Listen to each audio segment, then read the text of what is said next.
नमस्कार दोस्तों, स्वागत है आप सबका फिर क्या हुआ के क्राइम एपिसोड में। जी हाँ, ये एक क्राइम स्टोरी है और ये इस बार जो हमारी क्राइम स्टोरी है वो आ रही है हमारे दक्षिण भारत से।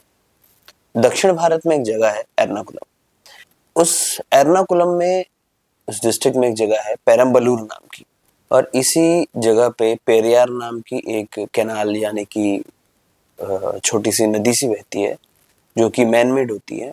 और उसी कैनल के बगल में पास में ही एक छोटी सी झोपड़ी थी। उस झोपड़ी में एक माँ और बेटी रहा करते थे।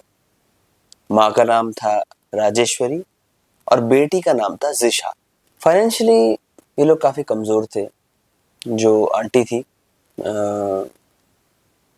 वो एक हॉस्पिटल में जॉब करती थी और जो उनकी बेटी थी वो पढ़ाई कर रही थी कॉलेज से।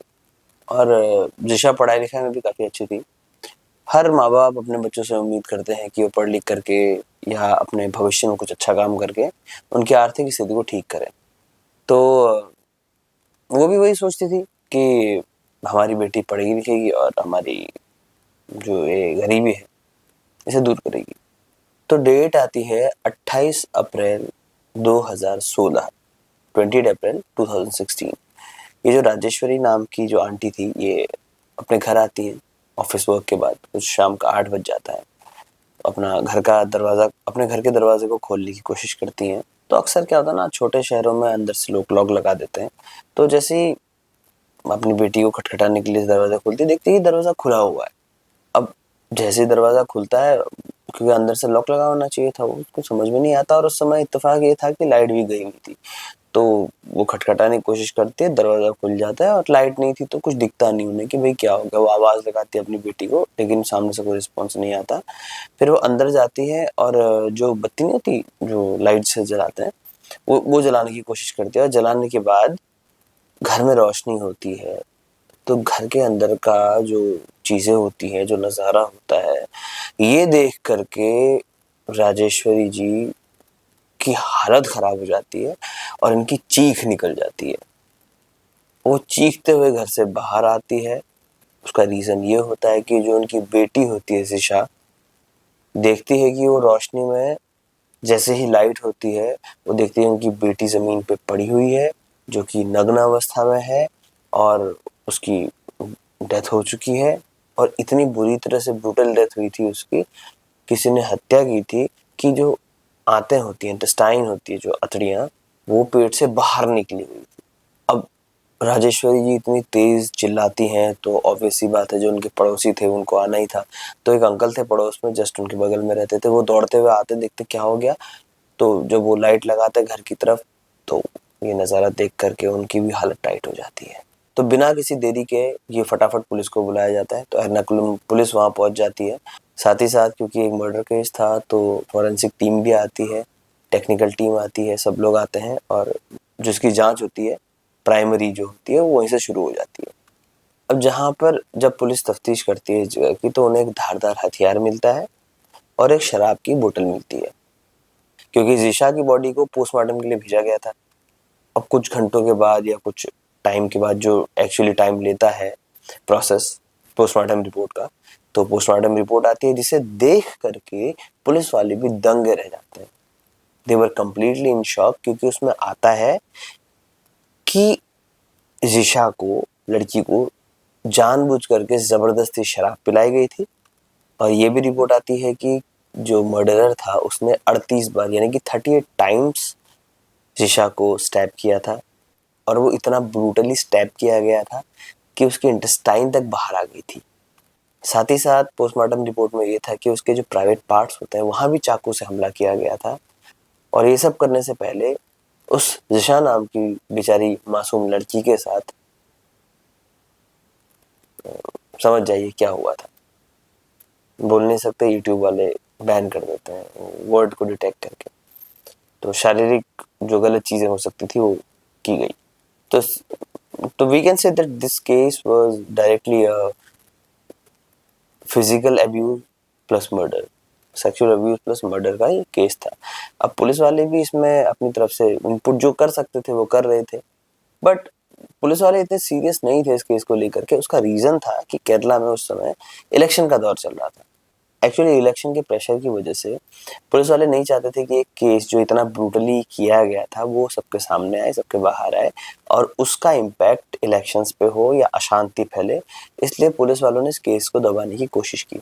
अब होता है 1 हफ्ता बीत जाता है, अब पुलिस वाले भी जानबूझ के नहीं करते हैं, थोड़ा सा रुके होते हैं, तो 1 हफ्ते तक तो कोई इन्वेस्टिगेशन इतनी खास होती नहीं है, बस जो पोस्टमार्टम रिपोर्ट्स आई थी और जो एविडेंस कलेक्ट किए थे, बस इतना ही इस केस में तरक्की हुई थी।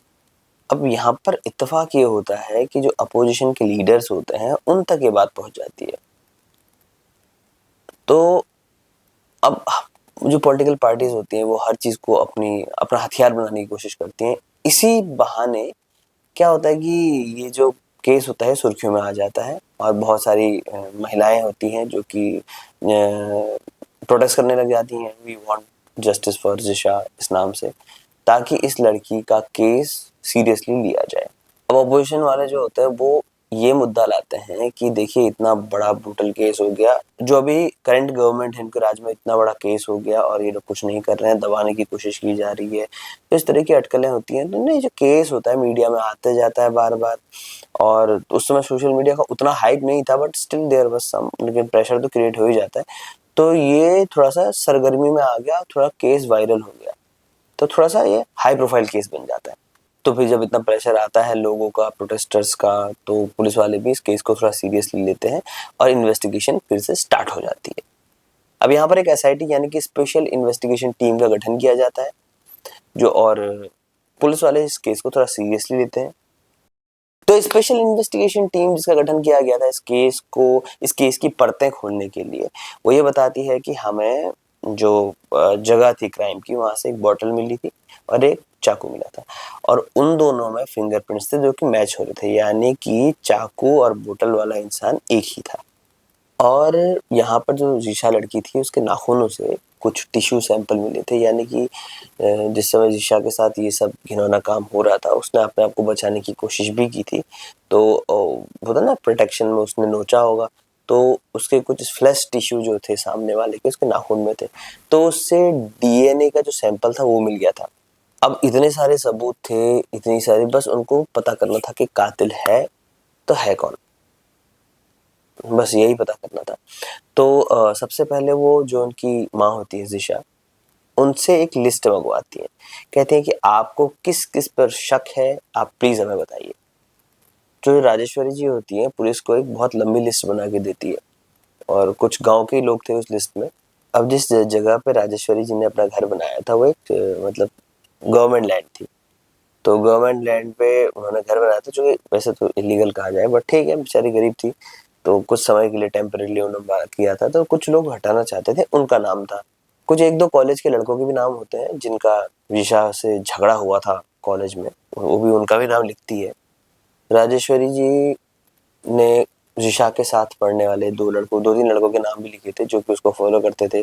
क्यों? क्योंकि एक बार स्कूल में, कॉलेज में जिशा का और उन लड़कों का आपस में झगड़ा हुआ था। जिशा की माँ जो राजेश्वरी होती है, अपनी बेटी मतलब जिशा की एक दूसरी बहन जो होती है उसके पति, यानी कि जिशा के जीजा जी का भी नाम लिखती है इसमें। उसका उसका रीजन ये था क्योंकि जो जिशा की बहन थी उसको उसका पति यानी कि जिशा का जीजा बहुत परेशान करता था कभी कभी, तो जिशा अपने जिया जी को कभी कभी फोन पे बहुत कुछ उल्टा सुल्टा ही बोलती थी, और वो भी वहां से कुछ ना कुछ बोलता ही था, तो इनमें भी काफी झगड़े हुआ करते थे, इसलिए भी राजेश्वरी जी ने उसका नाम लिखा उस लिस्ट में। अब पुलिस वाले भी भाई इस लिस्ट के अनुसार सबसे पूछताछ करते हैं कि जिस दिन वारदात वाले दिन ये लोग कहाँ कहाँ थे, कौन किधर था, किसके क्या सबूत है, किसी का कोई सीसीटीवी का है क्या, या किसी की मोबाइल लोकेशन क्या है, तो एक एक करके सबसे पूछताछ की जाती है। अब 8 से 10 लोग इस लिस्ट में थे, तो जब पुलिस वाले जांच करते हैं तो और कंफ्यूज हो जाते हैं, क्योंकि जितने भी लोग थे लिस्ट में इनमें किसी का भी फिंगरप्रिंट वारदात वाली सबूत वाली चीजों से मैच ही नहीं हो रहा था, तो जो इन्वेस्टिगेशन थी पूरी फेल हो जाती है। अब जैसे मैंने आपको बताया था कि इलेक्शन का दौर था, तो अपोजिशन वालों का प्रेशर इतना था कि पुलिस वाले आइडल नहीं बैठ सकते थे, शांत नहीं बैठ सकते थे, तो वो लोग बैक टू बैक कुछ ना कुछ सर्च करने पे मजबूर थे, क्योंकि प्रेशर उन पे बहुत ज्यादा था। तो अभी पुलिस वालों ने चलो ठीक है कहा, ये तो लिस्ट में कोई मैच नहीं हो रहा, तो हाँ कम से कम हम उनके घर के आसपास जो लोग रहते हैं उनसे पूछताछ करते हैं। तो उन्होंने पूछताछ करना शुरू किया। तो वहां पर इसके आस पड़ोस में जो लोग रहते हैं उनमें से एक आई विटनेस मिलती है, एक लेडी, जो कि बताती है कि 24 अप्रैल को मैंने एक लड़का देखा था येलो टी शर्ट पहन के, चप्पलों में जो था, जो कि इनके घर के आसपास घूम रहा था। और पुलिस वाले सीसीटीवी खंगालते हैं, कोशिश करते हैं ढूंढने की कि भाई कोई येलो टी शर्ट या चप्पल ना, कोई भी ऐसा इंसान जिसपे शक जाए, लेकिन कुछ नहीं मिलता। तो पुलिस वाले क्या करते हैं कि जो शराब की बोतल मिली थी उसके आधार पे गांव में जो जो लोग शराब पीते थे उनकी एक लिस्ट बनाते हैं। शराब की बोतल इसलिए यूज कर रहे थे, देखना चाह रहे थे कि इस ब्रांड की दारू कौन कौन पीता है। और एक बहुत बड़े लेवल पे लोग आते हैं क्योंकि भाई ब्रांड है तो कई लोग पीते होंगे, सबकी फिंगर प्रिंटिंग होती है, सबका मैच किया जाता है, लेकिन अफसोस किसी का फिंगरप्रिंट उस बोतल पे जो दारू का था वो बिल्कुल मैच नहीं होता। अब होता यह है कि पुलिस वालों को कुछ सफलता मिलती है नहीं, तो अपना जो सर्चिंग का दायरा है और बड़ा करते हैं। और बड़ा करने के बाद उन्हें एक विटनेस मिलता है जो कहता है कि भाई जो येलो टी शर्ट और चप्पल में आदमी था, मैंने देखा था उसको। तो दो आई विटनेस मिल जाते हैं जो कहते हैं कि येलो टी शर्ट और चप्पल में पहना हुआ एक इंसान था जिसको मैंने देखा था, और कहता शायद मैं उसे जानता हूँ। और वो उस बंदे का गांव का एड्रेस भी देता है। उस एड्रेस पे फटाफट पुलिस जाती है, पुलिस वालों को लगता है कि भैया केस तो हो गया सॉल्व। तो बिना कोई देरी किए वो वहां पहुंचते, पर लेकिन जैसे वो पहुंचते हैं तो वहां देखते हैं कि जो लड़का है वो तो फरार है, अपने घर से गायब हो चुका है। तो उनका शक और गहरा हो जाता है उस लड़के पर। तो पुलिस टीम क्या करती है कि उसका जो फोन नंबर होता है उसे सर्विलांस पे लगाते हैं और उसकी खोजबीन शुरू होती है, और उस लड़के को कन्नूर एक जगह है वहां से गिरफ्तार कर लिया जाता है। तो उस लड़के से उसका सबसे पहले फिंगरप्रिंट लिया जाता है और मैच किया जाता है एविडेंस में जो फिंगरप्रिंट मिले थे उससे, लेकिन मैच नहीं होता।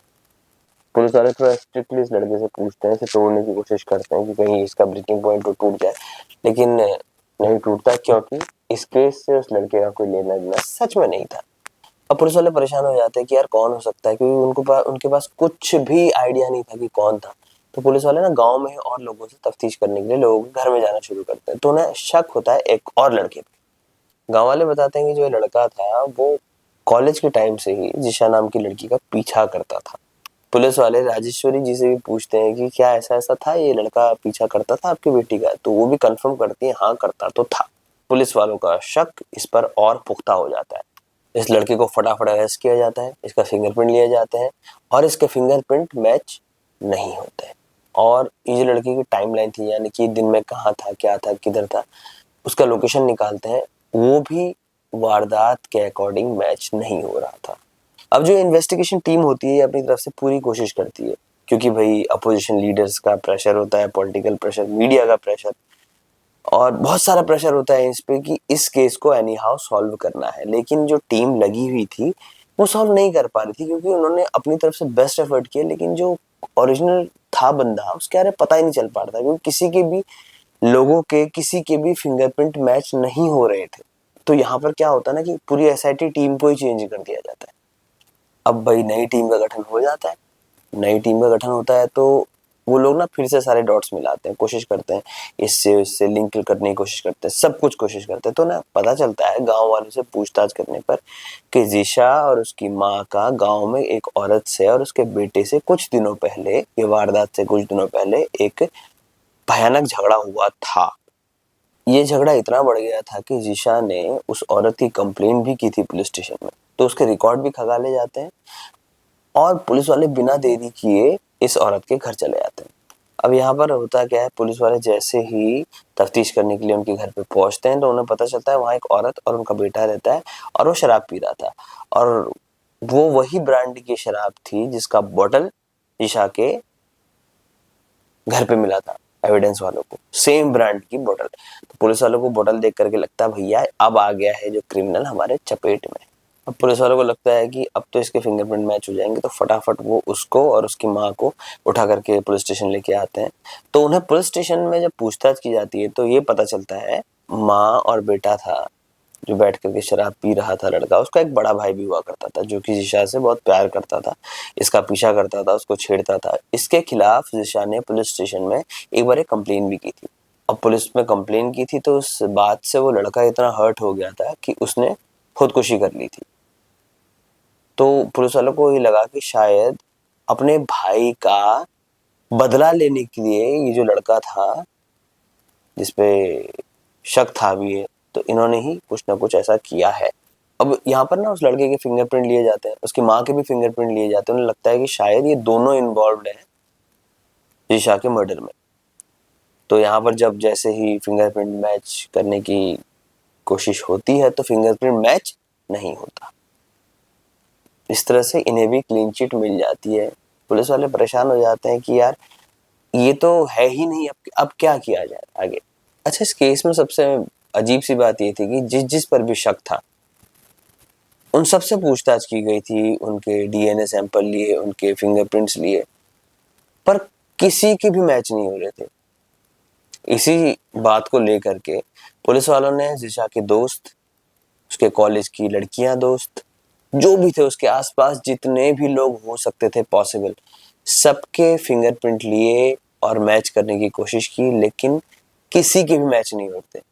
अब इतना हाईलाइटेड ये केस था, इतना मीडिया का प्रेशर था, अपोजिशन का प्रेशर था, उसके बाद भी ना इस केस में पुलिस वालों को 1% भी तरक्की नहीं मिली थी। इस बात को लेकर के एकदम खिसियाए हुए थे पुलिस वाले, परेशान हो गए थे कि भैया यार किया तो किया किसने, how could it be a perfect murder. पूरी टीम को बदला गया, ऑफिसर्स को बदला गया, लेकिन किसी को भी कोई लीड नहीं मिल रही थी। पर एक दिन हुआ ये कि बोल सकते चमत्कार सा हुआ। और ये चमत्कार ये था कि एक मजदूर आता है पुलिस स्टेशन में।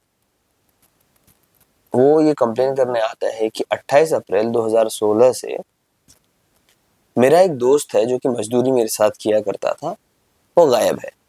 28 अप्रैल वही डेट है जहां पर जिशा के साथ ये सब गलत चीजें हुई थी। और उसी तारीख से एक मजदूर था जो कि गायब था। जो ये मजदूर आया था कंप्लेन करने के लिए, वो बोलता है कि ये जो लड़का है जो गायब हो गया मजदूर, ये काफी समय से उसके साथ काम कर रहा था और 28 अप्रैल को ये अचानक से गायब हो गया। और जो ये मजदूर आया था ये उसकी मिसिंग फाइल कंप्लेन करने के लिए आया था पुलिस स्टेशन पे। तो पुलिस वाले क्या करते हैं ना, उस मजदूर से ना एक स्केच बनवाते हैं, उसका स्केच तैयार किया जाता है और उस स्केच के माध्यम से उसे ढूंढा जाता है। अब पुलिस वाले जब इस चीज को सीरियसली लेते हैं, उसका स्केच बनवाया जाता है। अब जब सारे सीसीटीवी खंगाले जाते हैं तो येलो टी शर्ट और स्लीपर्स में जो जिशा का पीछा कर रहा था लड़का, उसका चेहरा मैच किया जाता है स्केच से। और वो जो फुटेज थी वो उस मजदूर को भी दिखाई जाती है जो कि मिसिंग फाइल कंप्लेन करने के लिए आया था। क्या यही है तेरा दोस्त? तो वो हामी भर देता है। तो पुलिस वालों को लगता है कि भैया यही हो सकता है, इसने ही, क्योंकि येलो कलर की टी शर्ट और ब्लैक कलर की चप्पल पहनी हुई है, जो कि कॉलेज से लेकर के घर तक जिशा का पीछा कर रहा था और सीसीटीवी में भी वो दिख रहा था और 28 तारीख से वो गायब भी था। ये सारे पॉइंट प्रूव कर रहे थे कि एक बहुत बड़ी पॉसिबिलिटी है, जो ये मिसिंग आदमी है यही जिशा के मर्डर के पीछे हो सकता था। अब पुलिस वाले ना इस बंदे के पीछे पड़ जाते हैं ढूंढने के लिए, क्योंकि उनको पता था ये कहाँ रहता है। ये रहता था असम का, ये असम का रहने वाला लड़का था और इसका नाम था अमीर उल इस्लाम। तो पुलिस वाले सोचते हैं कि भाई जब इतनों को पकड़ लिया है तो क्यों ना इसके भी का पूछताछ कर ली जाए। तो ये आमिर उल इस्लाम को ढूंढने के लिए ये अपनी पूरी एड़ी चोटी का जोर लगा देते हैं। तो पुलिस वाले थोड़ा सा और तफ्तीश करते हैं, इसकी लोकेशन पता करने की कोशिश करते हैं, तो पता चलता है कि तमिलनाडु में है। तो इस लड़के को तमिलनाडु से गिरफ्तार कर लिया जाता है। उस जगह पे ये कॉन्ट्रैक्ट बेसिस पे लेबर का काम कर रहा था। तो इसे फटाफट गिरफ्तार करके केरला लाया जाता है। केरला में लाने के बाद इसके फिंगरप्रिंट सैंपल लिए जाते हैं, इसके डीएनए सैंपल लिए जाते हैं। लेकिन यहाँ पर जो इसका फिंगरप्रिंट था और डीएनए था, ये एविडेंस के डीएनए और फिंगरप्रिंट से मैच हो जाता है। तो यहाँ पर पहली सफलता पुलिस वालों को मिल जाती है कि भैया confirm he is the person who have done all this wrong things. अब तो कंफर्म हो जाता है कि इसने ही जिशा नाम की लड़की के साथ दुष्कर्म किया, उसके बाद उसकी हत्या की, भी इतनी ब्रूटली हत्या की। तो पुलिस वाले इससे पूछते हैं कि भाई तूने किया तो किया क्यों, क्या तकलीफ हो गई थी तेरे को, क्या हो गया था ऐसा, तूने ऐसा इतना जघन्य अपराध कैसे कर दिया भाई। तो ये बताता है कि ये कॉन्ट्रैक्ट बेसिस पे यहाँ लेबर का काम किया करता था।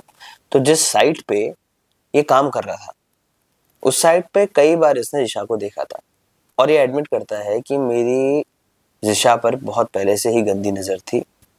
ये ड्रिंक भी किया करता था और इसको जिशा बहुत पसंद थी, पर not in a right way, you can understand in which वे।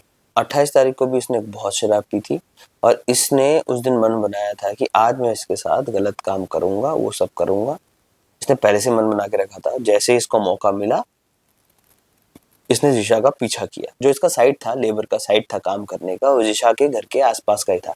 तो इसे सब कुछ पता था कि कितने बजे तक ये लड़की आ जाती है घर, 2-3 बजे तक लड़की आ जाती है और इसकी जो मॉम है वो रात के 8 बजे तक अपनी ड्यूटी खत्म करके घर आती है। तो इसे पता था कि 3 से 8 बजे का जो समय है उस समय जिशा अपने घर पे अकेली होगी। तो ये बताता है कि मैंने 28 तारीख को जिशा का पीछा किया कॉलेज से। इसने येलो कलर की टी शर्ट पहनी थी, ब्लैक कलर की चप्पलें पहनी हुई थी। कह रहा था कि मैं शराब के नशे में तो था ही था और बस मुझे उस दिन वो गंदा काम करना था, इसलिए मैं जिशा के पीछे पीछे गया।